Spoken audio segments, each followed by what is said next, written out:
Well, hey, good morning. Thank you for joining me. Thank you for making this investment of your time. My name's Ian Mitchell, and I'll be hanging out with you here for almost an hour. I just got in last night, so I haven't had the circus and the zoo, and I haven't experienced it. It's amazing walking through here. You guys have sure been navigating all kinds of craziness. I will tell you, this is my goal is to do something different here than probably some of the other conversations you've had, and I think. Well, I know we'll accomplish that.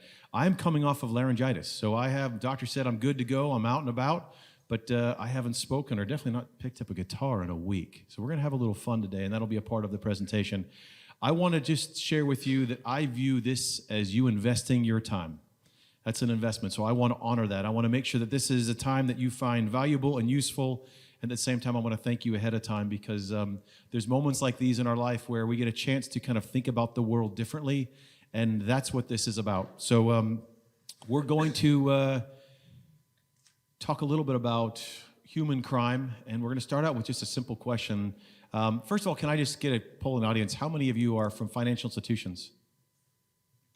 How about solution providers, technology providers, any other type of service providers in the room? So how many of you have heard of an organization called The Noble before, by chance? Have you heard of anybody familiar with The Noble? How many of you have been exposed to human trafficking and the concept of fighting human trafficking? It's good. It's encouraging. A lot of my times I speak, there's a lot of people have not been exposed. So I'm going to start off with just a simple question. And there's a question is does slavery still exist today, as it says right here? And the answer is a resounding yes. The United Nations estimates that there's almost 50 million people involved in what's known as modern slavery today. That's more people caught in slavery than any other time in human history. And we'll talk about kind of what that means, but I think the goal is when the conversation, I want to frame to you that there are all kinds of human atrocities. There's human problems all over, and these are just one type. And we're going to talk about what we call human crime, or what I call human crime. And the goal of this is to have you realize that you are in one of the most potentially impactful and important positions wherever you are and whatever you're doing to impact this fight against human crime.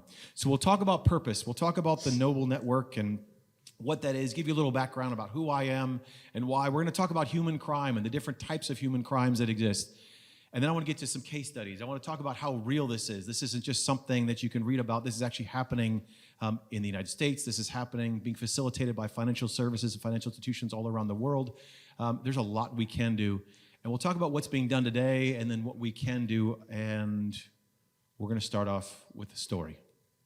So you've heard all kinds, I'm sure, stories. I'm sure in your life had really meaningful cups of coffee over the course of your life. Well, for me, I had a cup of coffee several years ago that changed everything. And it's interesting how many opportunities we can have in life where just one conversation changes a whole paradigm on how you view the world. And that's what happened to me. So I'm a 25-year fraud fighter. I was the head of fraud at several financial institutions. I've been fighting fraud starting in the merchant space. I've fought fraud in over 24 countries, actually. 14 is the number that I can actually count. But as I go and I talk about, it's amazing how many countries I forget. But 24 countries is the number. I will tell you, I've been the head of fraud at PwC Price Waterhouse. I was a partner there for 3 years. I ran their fraud consulting practice for North America. I was the head of fraud and security at Fifth Third Bank, Ally Financial. I've been a fraud fighter for most of my career coming out of college. It's not something that I ever planned on getting into. I'm sure a lot of your stories are the same. I came out thinking that I was going to go into television. I had done some print work. I was going a completely different direction. And then I fell into a company called drugstore.com and discovered that there was a significant amount of fraud in, you okay? Maybe get some water. We don't have any water. You can step out if you need to. Okay, awesome. I'm sure I'll be coughing a little bit today. So I will tell you that in the conversation, so for me, I started out in the fraud space, but I got so burned out in fraud. And so this picture, I tried to find the most ridiculous picture I could find of me and my beard at the time. So I had worn the tread off my tires. I was at Fifth Third. I had helped them navigate through some regulatory issues.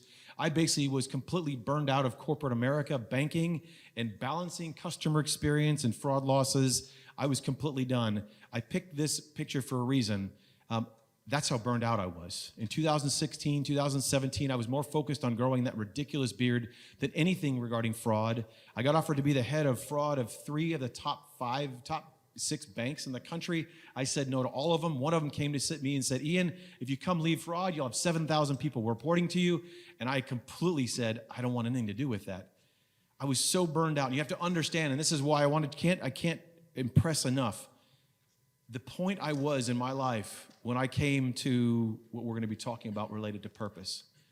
Well, it goes back to that cup of coffee. I had a cup of coffee. I had a real influential friend. It's funny, at that time, I'd moved to the mountains of Tennessee after having lived in 5 countries and 13 states. And I was focused more on music. I wrote a couple books. I was in and out of Nashville, a label out there. I was basically focused on that side of my life. And I had a real influential friend down in Atlanta, Georgia. His name was Ross. We'll just call him Ross. And I would go to Ross's house quite often. I'd meet CEOs of major companies. I'd meet Hall of Fame basketball players. Evander Holyfield hangs out there. Every time I went to Ross's house, I met somebody really interesting. He thought of me as the music hippie. That's who I was at the time. I went down for a cup of coffee one morning. I was getting ready to jump on an airplane that morning to do one last favor, speak at a conference related to fraud that morning. And so I walked downstairs for a cup of coffee, and I meet this man. He's there. And this man's name is Matt Friedman. Matt Friedman is the CEO of the Mekong Club. He's been a human trafficking fighter, an activist, as he calls it, for 3 decades. He's based out of Hong Kong. He was there to talk to one of the Atlanta-based banks about how banks needed to do more to fight human trafficking. At this point, I knew nothing about human trafficking at all, didn't know how to spell it. I was completely, again, focused on the new start of my life. Well, Matt started talking to me about this problem of modern slavery. He started speaking in languages that I understood in my old banking vernacular. Started talking about Hadoop and big data. Started talking about anomaly detection. Started talking about IBM Safer Payments and other platforms that I recognize. And so finally I said, okay, I'll bite. I'll listen. So I asked Matt, I said, Matt, I was getting ready to jump on the airplane. I said, send me the red flags of human trafficking. And he sent me a small pamphlet. I got on an airplane heading out to Dallas. In the first 20 or 30 minutes of that flight, I sat down and I opened up the red flags of human trafficking, and I started reading about even dollar transactions in the middle of the night at nail salons and massage parlors. And you see, I remember even dollar transactions in the middle of the night fighting fraud. We would report them to MasterCard and Visa as collusive merchants. We would report them thinking that merchant may end up being a bad merchant and committing fraud on us. And so as I'm reading this book, I get to the picture of this young boy who was about the age of my oldest son at the time. He's caught in forced labor, and we'll talk about what that is. I got the picture there, and just something broke inside of me. I got to the point where, in just a matter of seconds, everything over the past 20 years of my career fighting fraud boiled down to maybe I missed something. Maybe there's something that I was looking through the lens of reducing fraud losses and balancing customer experience. Maybe I was tripping around the opportunity for having purpose. And so I had one of those moments where I just started crying. 30 minutes into my flight, I started weeping. It was kind of those cries that you have in your life where you're just weeping from, it just was ugly. And I'm surrounded, I'm on a full airplane, and it was just, I was embarrassed. I was embarrassed for the people next to me, but I couldn't stop. And the flight was about an hour and a half long, and I started crying, and I was weeping for the next hour. Something I realized broke, something just inside. I don't know if you guys have had that experience in your life. This is what I realized, and this is where I was. So it's funny, as I started walking out, it wasn't like I had, after having that big experience on this flight, and I didn't know what to do next. Nothing was starting, things were starting to change, but I didn't know what. And so I started speaking. I still was going around. I accepted the job at PwC to lead their fraud practice. I knew I wanted to do something different. They said, Ian, come join us and we'll help you make the world a better place. I didn't know what that meant. I was speaking on conference stages just like this about the convergence of cyber, fraud, and AML, and how we need to work together, and what good convergence looks like, and what bad convergence looks like. I was at this conference at the American Bankers Association speaking to about 3,000 people. At the General Assembly, to my left was the Chief Compliance Officer of JP Morgan Chase, and we were talking about this convergence. And it was in this moment that I looked out at the people in the conference, and I realized that the way we're going to win the battle against things like human trafficking is if we get the best of the best involved. And I'm speaking to them right now. I realized in that moment, sitting out at all those round tables out there, is that if we could get them involved, at the bank, showing up to fight money laundering, to fight fraud, to fight cyber issues, we'd actually have better trained people, better technology, better data. We'd actually be able to win this fight. Matt Friedman talks about how only 0.2% of all people caught in modern slavery, human trafficking, are rescued every year. That's a small number. There's issues with our ability to prosecute and put human traffickers away, because a lot of times they trick the victims with prostitution charges. There's a lot of problems with our system of how we can put them away and stop these very vast, and I'll talk about these constructs of financial crime and just criminal rings that support these. I realize if we could get you all involved in the fight, we actually could save more people than just 0.2%. And that's where the idea of this nonprofit for the noble came from. I realized in this moment that we need to get a network of people that wanted to do things differently, wanted to come in and work in their day job differently, and not necessarily change their goals or their measurements, but include this idea of fighting human crime as a part of their day job, a part of how they view their work. So we built a nonprofit, a 501c3 called The Noble. The mission of The Noble is to awaken, equip, and deploy you. That's the mission. The nonprofit itself is just an organization. There's about 12 people that work in the nonprofit.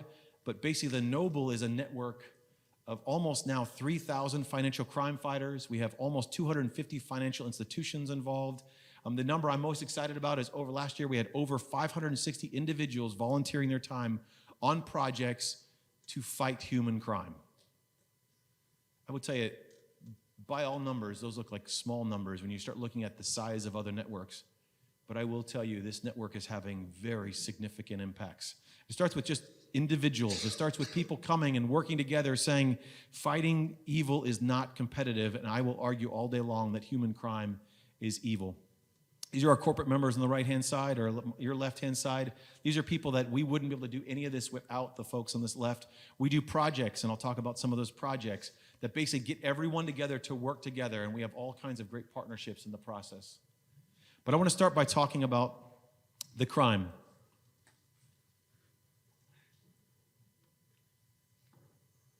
The crime, well, I used to go and have this conversation. When I was having this idea about the noble, I'd say, we need to fight human trafficking. We need to fight child exploitation. We need to fight scams. We need to fight elder abuse.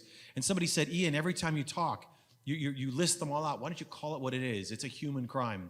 I used to think that knowing the data that we used to look at in fraud, I used to think, wow, we could predict mass gun violence. Knowing the kind of anomaly detection we had. So look, we were just asking the wrong questions and we were applying the wrong treatments. And so we call it human crime.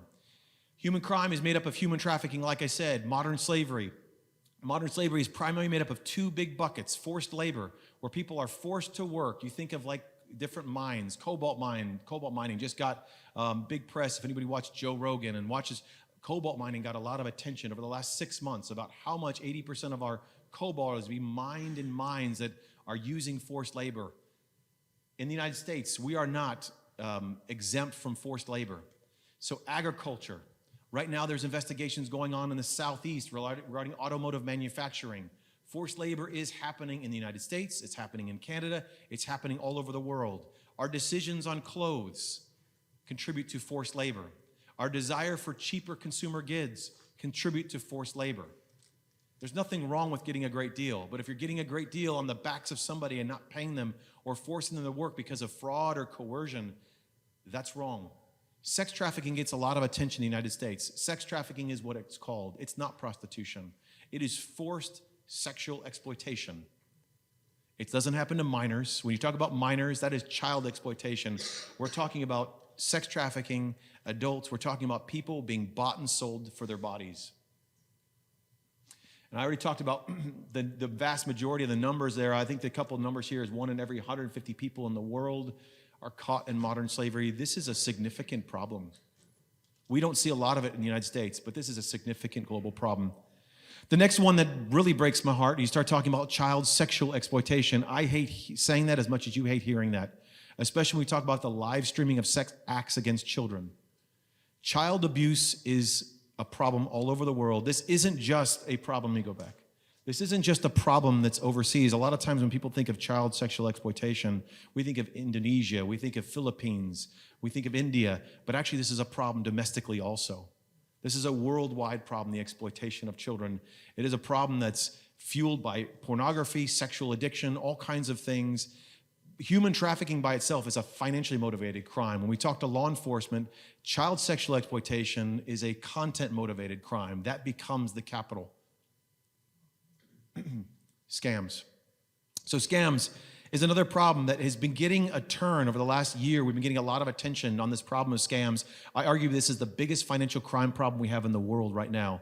Scams are muling and stealing monies, hopes and dreams, and funding evil enterprises that are doing all kinds of other types of criminal and terrorism, and I'll talk about a couple examples.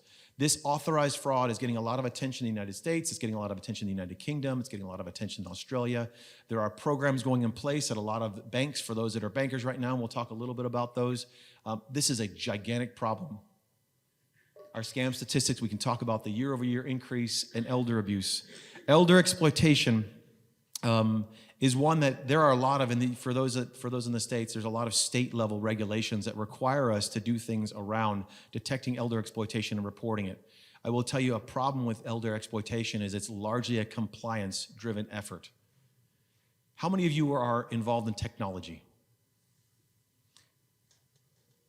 I don't know why we're doing anything around elder exploitation from a compliance perspective. There's things to do that are right. But it's interesting, as you hear this as a theme as I keep going. One of the biggest problems we have is we're doing things when it comes to human beings related to needing to or because we have to versus using the best of technology and the best of what we have on hand. Elder exploitation goes up. It goes up during down cycles. It goes up during other problems related, economic problems. Fraud goes up during recessions. So I'm going to share a song with you guys.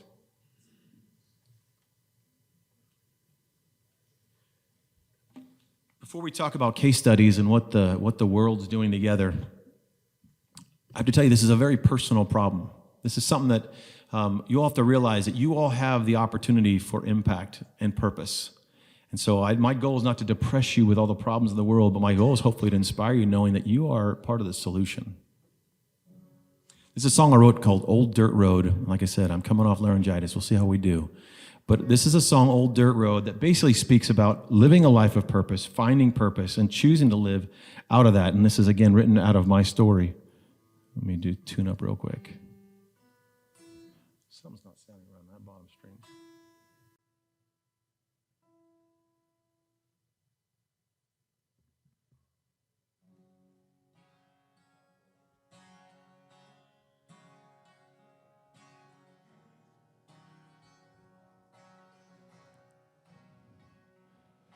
I moved to the mountain 3 years ago, and I was all done with the man I used to know.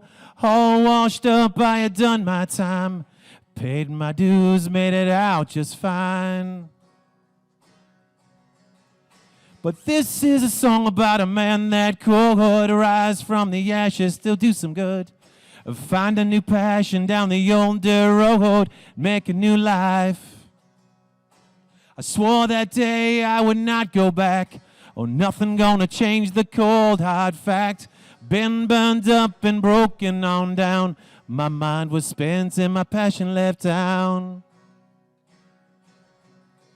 But this is a song about a man that could rise from the ashes, still do some good. Find a new passion down the old dirt road, make a new life, a life worth living. This is a song about a man that could rise from the ashes, still do some good. Find a new passion down the old dirt road and make a new life.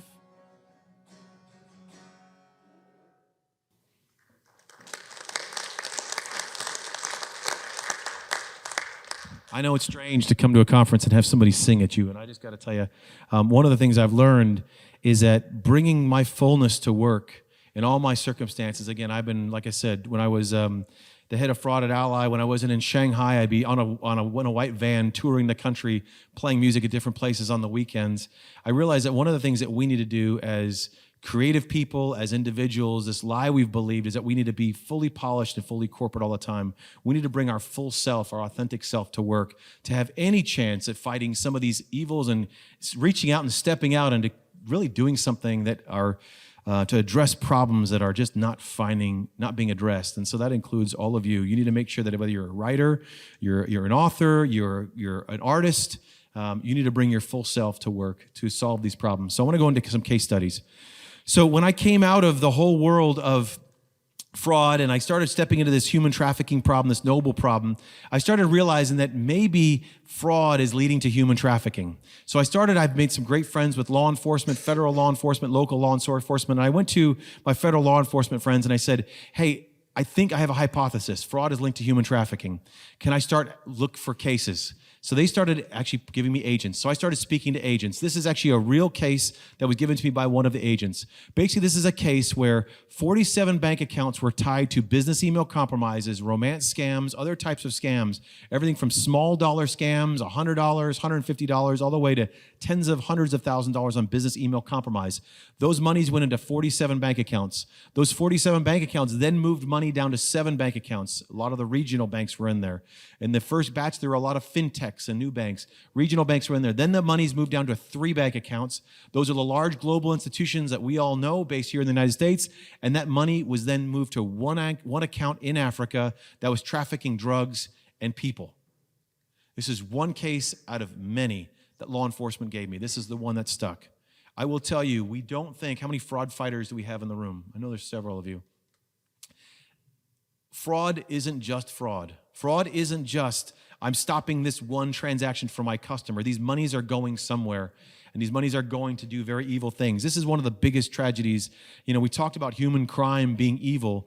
This is one example of human crime being evil. How many of you are heard of pig butchering? Quite a few of you. I will tell you, pig butchering is a type of financial grooming that's going on. It's getting a lot of attention right now. This is a very real picture. On the left-hand side are people that have been caught in a scam center in Indonesia. Basically, what happened is that these young people, they come out of, this is a typical situation, they come out, they get a degree in technology, they speak English, and they go and look for a job. They go on to an equivalent of an Indeed. They go on to try to find a job. They get a job somewhere, and they show up in like Cambodia. They show up in one of these places expecting to get off a bus or an airplane to go to work. They get off there, and they're captured. This is really what happened to these folks in Indonesia right here. They get captured. They get put into a home. This is one of the scam centers, picture of a home. This came out of ABC. This is a home where they were put into, and they were forced to be trained on how to commit scams. They were put through different scam training modules. They were taught how to groom. They were taught how to profile, and they were forced to commit scams against Western countries. Because what happened is during COVID, a lot of these financial crime rings were actually lost money. And so they had to invent new ways of making money. And so they created these scam centers. On ABC, actually on one of the other centers, when you look at pig butchering, there's actually videos of people being rescued out of them. In one case, there was one, they were fleeing, and there was 10, 20 people fleeing one of these houses, and they ran across the river, and they went to swim away, and one drowned in the process. These are very real. They're happening in the world. It's funny. The DA of Santa Clara County, I said it's not funny, the DA of Santa Clara County says this is a bigger problem than what we even know today. This is evil on both sides. On one side, you have people being bought, being raped and tortured to commit scams, just like all forced labor. On the other side, you have people that are actually getting their money stolen, their dreams and their hopes. This is evil. That's what this is. This is one, child sexual exploitation. This is a case that came out of one of our projects at the Noble, where one of the banks, and I'll talk about Project Umbra, it's called, but basically, we're finding that the live streaming of sex acts against children. Since COVID happened, different sex tourism has slowed down. Well, platforms like the ones we all are caught on every single day, doing meetings all day long, those are being used to live stream abuse of children. Most child sexual abuse happens with relatives. It's 1 in 13 girls, 1 in 4 girls, 1 in 13 boys are sexually abused. This is different. This is the live streaming of sex acts. A lot of these are happening by parents or relatives that are streaming them in their homes. And this is happening in the United States. This is a real case where small dollars, cash apps, they were used. You can actually look at the financial patterns, and we'll talk about this here in a second, to identify when there's sexual predation against children. And this is interesting. This is information around survivor data. So as part of the Noble, we realized there was not enough intelligence coming out of human trafficking. We didn't know, it was just anecdotal that human trafficking was what was happening with the survivors. And so we have 19 survivors that were interviewed. These survivors came to us. We asked them basic banking questions. We asked them what the the human traffickers were doing in the banking system. And you can see here just kind of a breakdown of information on funds transfers, cash deposits, ATM withdrawals. But this is what I'm going to read some of these to you, and this is just heartbreaking. These are actually the quotes from them. I wasn't allowed to know anything. I just made deposits. I was told to go in and make deposits so he couldn't be seen on camera. The pimp's account, he had me go in through the drive-thru by myself. He never wanted me to go inside. If there was questions, I could drive off. He would transfer a lot between accounts in different banks. He was very organized with it all and would get upset even if it was a penny was off. This is from survivors that are in the southeast in the United States. Real cases. The banks that are being used here are both fintechs. They're local banks, and some of the big top 5 were named by these survivors. These traffickers are using multiple banks, are muling monies, are structuring accounts. They're very organized. When we looked at the rest of the data, it's amazing. They look very normal. These average transactions are between $100, $500, and if it was anything more, they'd structure it. Anybody who's fighting money laundering understands this. They're very smart in the way that they would abuse these women to get them to commit and facilitate this type of financial crime or this type of crime. So what's the industry doing? I don't want to depress you. The industry is doing a lot. So the Noble Network, what we've done is we have roundtables around human trafficking. We have roundtables around scams. We just had a scams roundtable last week. But this is interesting.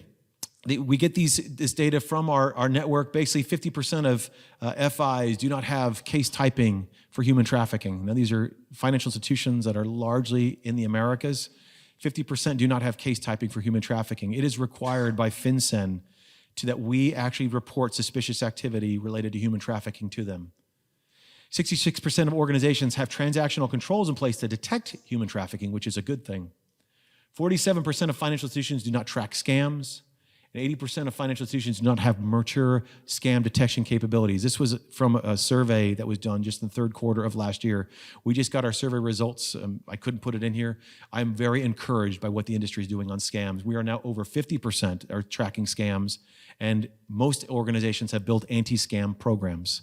The industry is working together. We have to solve this together with law enforcement and each other. These are examples of projects. This here is a project that Walmart sponsored, basically where the gift cards are being linked to the abuse of humans or linked to scams. Well, Walmart sponsored a project that has, you can see Sony, Target, Google, Kroger, Synchrony Banks on there.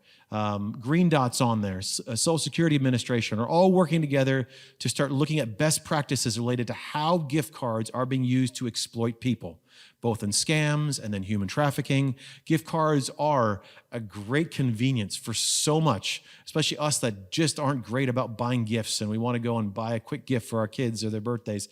But I will tell you, because of the challenges with CIP and Know Your Customers, they are easily exploited by criminal rings. And so trying to put together some best practices. This is a case called Project Umbra. Project Umbra was based off of a project that happened in Canada that was led by Scotiabank. Scotiabank led a project where they were able to detect in financial transactions the live streaming of sex acts against children. We duplicated that project and called it Project Umbra. 5 banks came together and basically looked at the financial patterns in their data. You were able to see these purchasing patterns, starting with, is this a sexual predator? Starting to look to see, are the financial transactions, are they doing a lot of purchasing on these Zoom-type platforms? Are they buying video equipment? Are they buying toys? You could actually start looking at their transactional activity and identify that there's something suspicious going on. We had 5 banks come together and identified almost 40 cases escalated to law enforcement. Law enforcement said that was 6 times the number of cases they had all the year prior. I want to put it another way. 5 banks came together, found 40 cases, almost 40 cases. That's 6 times the amount they got the entire year prior. These numbers are just shocking. It's because financial institutions haven't normally looked for this type of activity. This is a project around events. We do projects around events. There's 2 projects here around the Super Bowl, the last 2 Super Bowls, and one around the World Games, where basically you could see we had 53 financial crime fighters on the team for the Super Bowl project in 2022, 50 on the team on the last Super Bowl project where the Chiefs won. I had a meeting with law enforcement. Homeland Security has a Center for Countering Human Trafficking. I had a meeting with them and a fraud fighter named Frank McKenna and Marianne Miller. We're all in that meeting. We sat down and had a conversation with them because we thought we had maybe some patterns of human trafficking. And they told me that at that point, they only ever had 7 banks participate in an annual Super Bowl event to detect human trafficking. And I thought we could do better, and you could see that we have. The interesting thing about around the Super Bowl and human trafficking doesn't go up around the Super Bowl. There's nothing innate about the Super Bowl or any of these events that causes more human trafficking other than it's a bigger gathering of people. And where you have more people, you're going to have more opportunity for crime, and these bad actors know that. So the thing that I'm most excited about this page is I love that we've done something. I love that we were able to get law enforcement more support and work together. But it's the fact that 33% of the banks in 2022 didn't have human trafficking detection in place, and they do now. Same, coincidentally, 33% of the banks in this last year also. We can learn from each other, and that's what we're modeling with these events. We're getting together. There's both service providers, technology providers, and banks coming together with law enforcement, getting intelligence, and putting in proven scenarios together to detect human trafficking. So I know not everybody in my audience is a fraud fighter, and let's just wear this hat for where you are. Let's say you're in financial services or technology. I'm here to tell you that basically you are in a better position than most, if not all, to do something around human crime if you haven't thought about this before. One, when I talk to my fraud fighters and anybody in banking, you have to be resilient in this. It doesn't stop. The battle doesn't stop. Having done this all over the world, there's always, if you fixed one problem, there's another hole in the dam, and you're going to basically have to go. You have to be resilient in this space. We're cross-skilled. In fighting fraud, we are so well positioned because there's technologists, there's operational people that call the call centers, there's analytic people, there's program and governance people that do policy.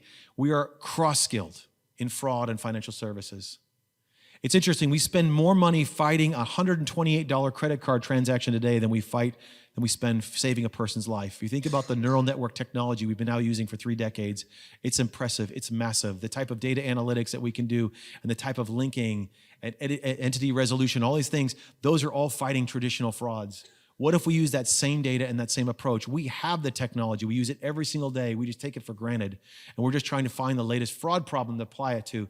Well, my suggestion here is we apply it to some of the human problems. The other thing about financial services that I love in this fight is that it's global. It's scalable. So whether you're at processors, they're replicated across the world. How money's moved, there's some nuances that are different, but a lot of the financial industry and financial institutions and the rails exist globally. It's globally uniformed, it's defined, it's got similar taxonomies, it's got similar data structures. We have an ability to have a global impact that can be replicated easily. My last thing is you. It sounds cheesy. I know it does. It sounds as cheesy coming out of my mouth as you hear it. But I got to tell you, this is the truth. Spent 20 years fighting fraud and not realizing that I could have impact. I'm telling you, you can, right where you are, no matter what your position is. I always used to say the most noble profession in banking is fighting fraud. I used to say this to my team. I had thousands of people on my team doing detection and investigations. But I used to do this just so that we would get excited about showing up to work today, that we could understand there was purpose behind our transactions, that we were saving people from identity theft. But I realized it's only a part of the problem. The most noble profession in banking is actually impacting people's lives and being a part of making the world better. And we can do that in financial services. We can do that in technology.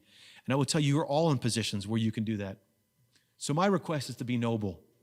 My request is, my plea to you as I'm sitting here talking to my peers I have a ton of respect for, and I thank you for sitting in this time, is we build the most robust prevention, detection, and resolution programs in financial services today to fight money laundering, to fight cyber, to fight fraud, to fight credit risk. I don't care where you are in the organization, to fight compliance risk.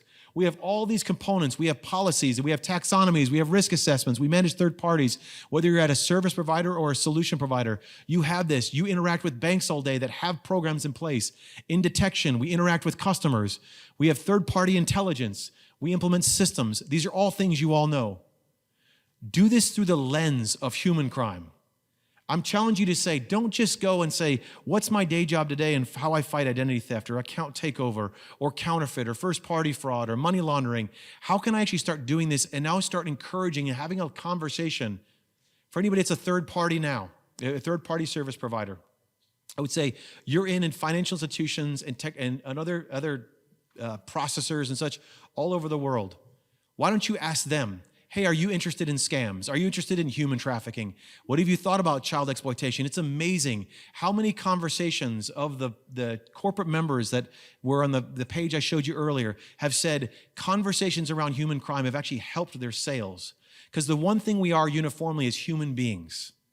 I've talked to hundreds of C-suite executives. I've talked to thousands in conversations just like this. But out of hundreds of conversations with C-suite executives, hundreds, I've only ever had one. After I told them about this problem of child exploitation and human trafficking, sit across from me at the table. This was a one-on-one. This is a general manager of one of the largest technology providers. You would all know the name. Say, Ian, after hearing this, I never want to hear this again. I would tell you it was one of the worst conversations I've had. And it's easy for me to focus on that one executive that said, I'm not interested. But I will tell you, hundreds of them are. Thousands of them are. We're seeing people all over the world want to get involved in bringing purpose and meaning to their life, to their team's life, and to their organizations. I will tell you this resonates. It resonates in sales cultures. It resonates in operations cultures. It resonates. I'm just seeing that all over the world when I have this conversation on a regular basis. I want to challenge you all, with fraud fighters in here, we need to do more on scams. This is something that I've been saying for years. One of the conversations, I was at a global event talking to 17 of the largest financial institutions, fraud fighters, the heads of fraud for the largest 17 institutions around the world. And I'm facilitating and having a conversation with them. And I'm talking about this scams problem. This is last year in the middle of the year. And I'm having this conversation with these executive leaders at these banks. And they said, Ian, when the topic of scams came up, they said, 1, there's no liability, and 2, you can't train stupid. That was the word. Ian, you can't train stupid. And they said that over and over and over again. And I promise you, with all respect, I understand why they said that. I do. I understand. I've been in that situation where you try to train somebody to not give away their information, to not click on that link. It's a proposition. It's a battle that we're going to not win. But I will tell you, as fraud fighters in this room, we don't have a choice. Scams are fraud. We are fraud fighters before anything else.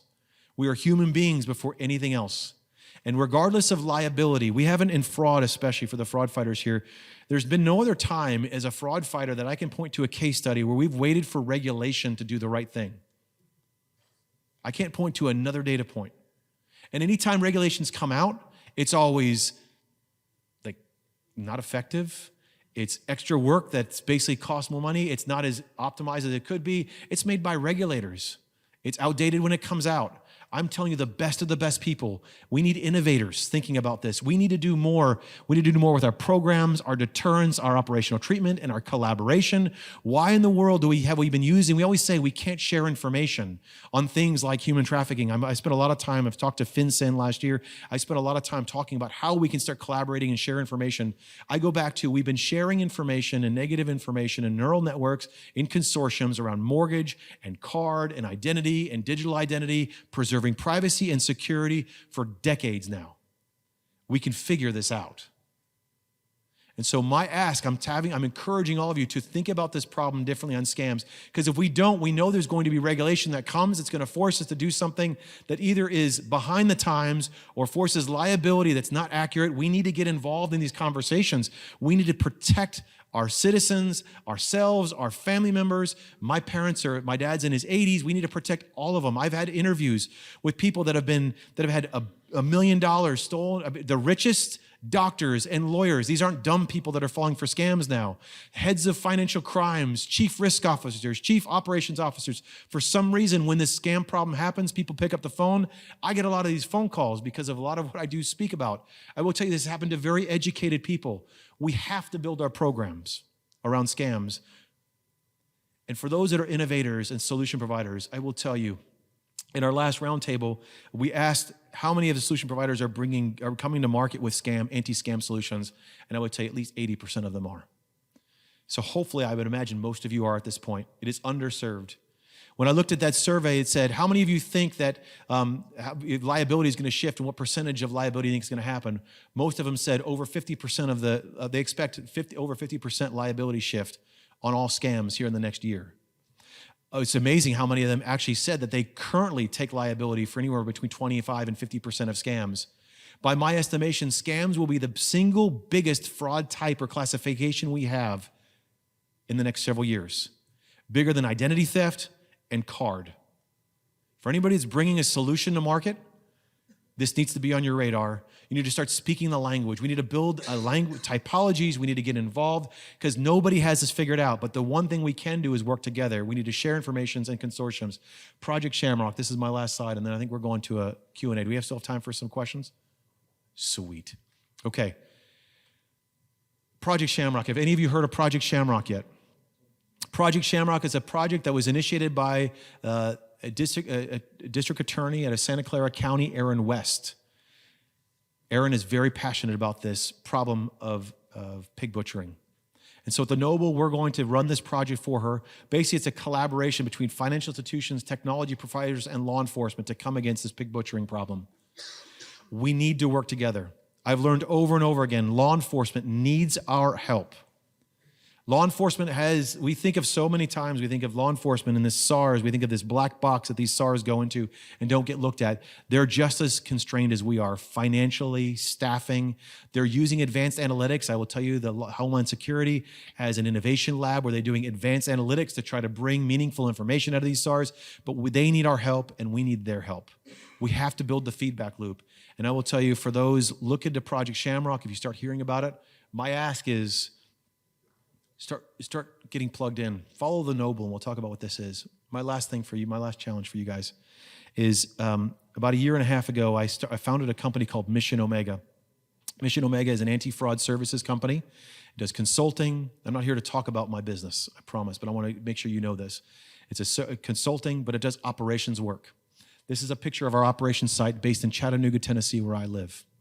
I was at a meeting at the governor's house, governor's mansion, governor's office in Nashville, Tennessee, and the governor's Tennessee governor. And I'm having a conversation with 24 survivor organizations.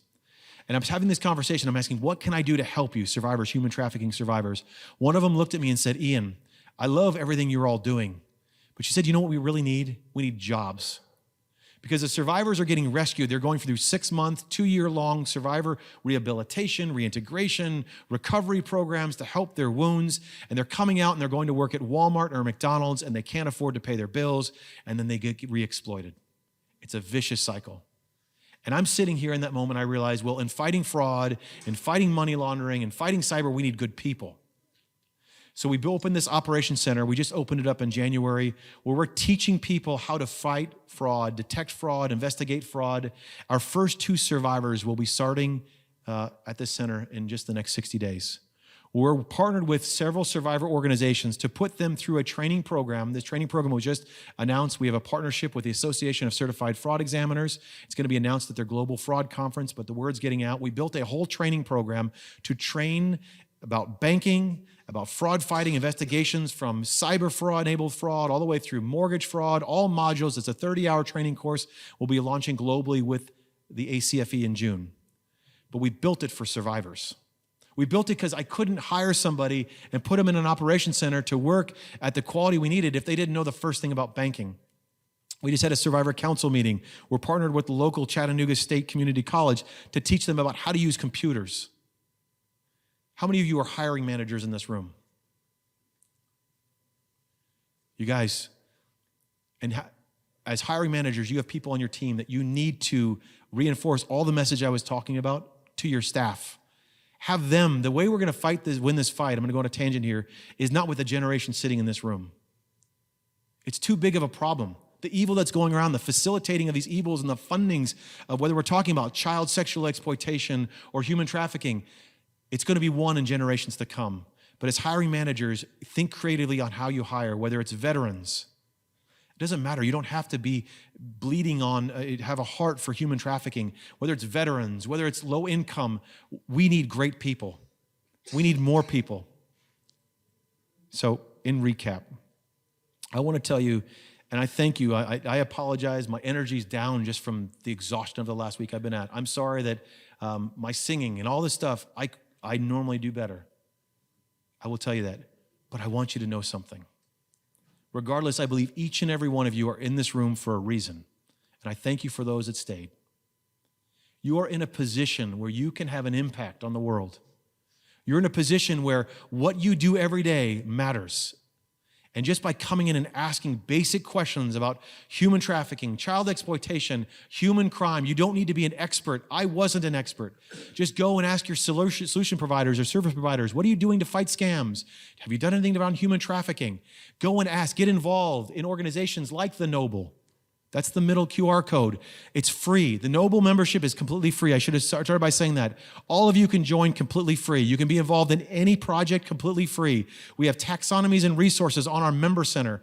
We do vetting to make sure that no bad actors get in there. We have mapped out where illicit massage businesses are used for human trafficking. We have scenarios there that you can put inside tomorrow, your technology solutions to identify human trafficking. We have taxonomies and typologies related to scams. There's resources there, but the most important thing is not what's in there, it's you. Like I said, there's almost 3,000 financial crime fighters, almost 5,000 individuals that all come together saying, I want to work together because I believe I can have an impact. That's my whole message for you guys. You're all here for a reason. I'd love to see you as a part of the Noble Network, but I want to do more than anything else, just encourage you to just start looking at your job differently. We all need a little more purpose in life. And we're so blessed that we're tripping around this problem where we are. So we may have a couple questions. I know I went longer, Anthony. I'm sorry. But do we have time for a question or two? Yes, we have time. We have 5 minutes. Oh, great. If anyone has any questions, we have microphones in either aisle to be utilized.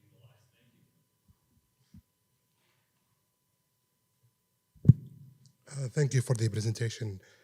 Quick question, why do criminals are utilizing the fintech platform rather than regular banks, as we've seen from one of the slides you have shown us? Rather than the what, I'm sorry? Regular banks. Regular banks, okay. Thank you. So what it is they're using all of our financial institutions. They're using all banks.